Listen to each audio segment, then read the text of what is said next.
ഞാൻ 4 വിധം നട്ട്സാണ് എടുത്തിട്ടുള്ളത്. പിസ്ത, ബദാം, കാഷ്യൂ, വാൽനട്ട് കേട്ടോ.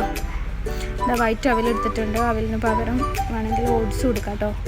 അപ്പോൾ ഇതാ ചട്ടി ചൂടാവാൻ വെച്ചു. ചൂടായതിന് ശേഷം ഫസ്റ്റ് ബദാം ഇട്ടു, 2 മിനിറ്റ് വറുത്തു. പിന്നെ ഞാൻ വാൽനട്ട് ഇട്ടു കേട്ടോ.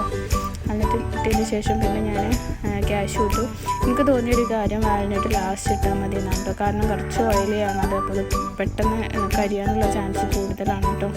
എന്നിട്ടൊരു 5 മിനിറ്റ് വറുത്തതിന് ശേഷം പിന്നെ ഞാൻ ലാസ്റ്റാണ് പിസ്ത ഇട്ടത്. പിസ്ത ഇട്ടിട്ടും ഒരു 5-6 മിനിറ്റ് വറുത്തെടുത്തിട്ടോ. പിന്നെ ലാസ്റ്റ് നമ്മുടെ വൈറ്റ് അവലെടുത്തു. അവലിൻ്റെ എല്ലാ ഭാഗത്തും ചൂടെത്താൻ വേണ്ടിയിട്ട് ഞാൻ ഇളക്കിയിട്ടുണ്ടായിരുന്നു.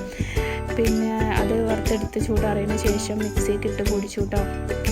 പിന്നെ നമ്മളെ മിക്സിയും ഇട്ട് വെക്കാനുള്ള കുപ്പിയുമൊക്കെ ഉണക്കി റെഡിയാക്കി വെച്ചിട്ടുണ്ട്. ഇതാണ് നമ്മളെ നട്ട്സ് പ്രോട്ടീൻ പൗഡർ. അപ്പോൾ ഷുഗറൊന്നും ആഡ് ചെയ്തിട്ടില്ല. എൻ്റെ പരീക്ഷണത്തിൽ ഞാൻ ഷുഗറൊന്നും ആഡ് ചെയ്യാതെയാണ്